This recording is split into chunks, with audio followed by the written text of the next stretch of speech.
We're here. We're in Barstow. We're with Kevin with Dialed. He's actually dialing as we speak. Listen.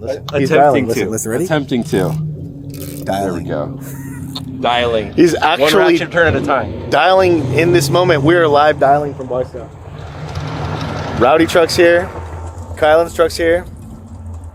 Jake and Bake's 240's here. A lot of long-awaited builds are here.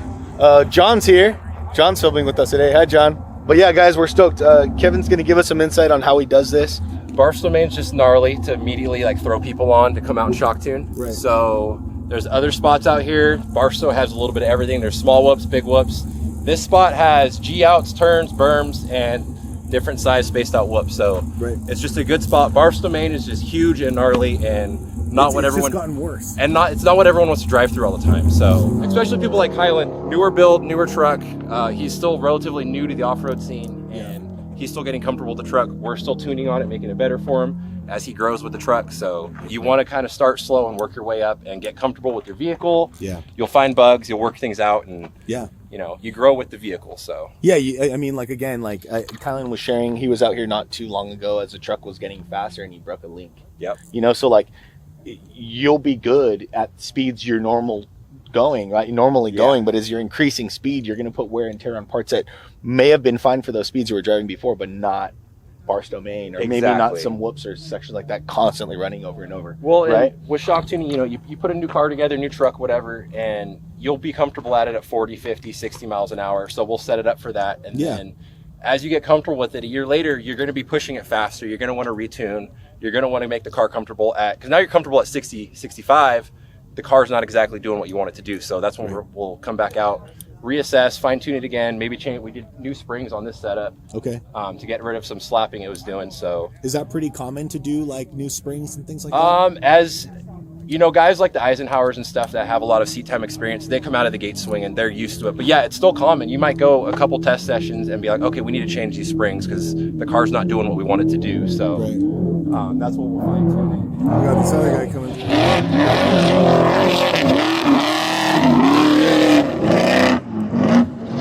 That truck's rowdy. Typically, I will help you. If you want me to tune the shocks or set up your car, either bring me the car, bring me the shocks. I have a list of measurements I need. If you don't want to bring me the car, and I'll help you make sure you have enough preload. So we'll get a good baseline for you to go out and be comfortable with the car. And then as you get comfortable with it, you start pushing it faster and growing. Let's let him go back to work, guys. Let's see some of these trucks dance.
Oh, because it just keeps taking out a hole. So you're good.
Well, all right, guys, that was a fun day of shock tuning. Kevin, Dialed, and all the rest of the homies. How do you feel this day went, man? Like, did you see good progress? It was a pretty productive day. Jake's car got his car working quite a bit better. The front's not plowing.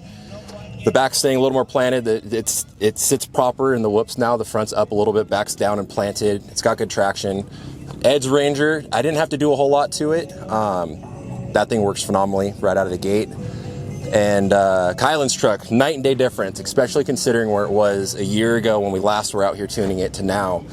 His truck is a lot more stable, a lot more confident in him driving the truck. Predictable. It's way more predictable for him, yeah. And the back of the truck, it had a slapping issue, which is why we came out here, and that seems to be gone. So hell yeah. He's got some growing to do a little bit with driver experience. He's a great driver by all means. He's just a little timid with the truck from his accident last time. But yeah, I mean, shoot, you crash your truck that violently, it'll It was a change pretty violent roll for sure, especially when you're new to the scene. If you wad your truck up right away, it's intimidating. I've been in a couple crashes, and I do not recommend it. Coolest thing is, he's out here and he's doing the right thing by getting the shock tuned by somebody who knows what they're doing. Right? And, you know, part of it too is you got to have confidence in your truck. And that goes back to shock tuning and learning your truck. I always tell my customers, take your truck out, drive it, get some seat time in it, go play with it, go throw it sideways into a corner and see what it's going to do. Yeah.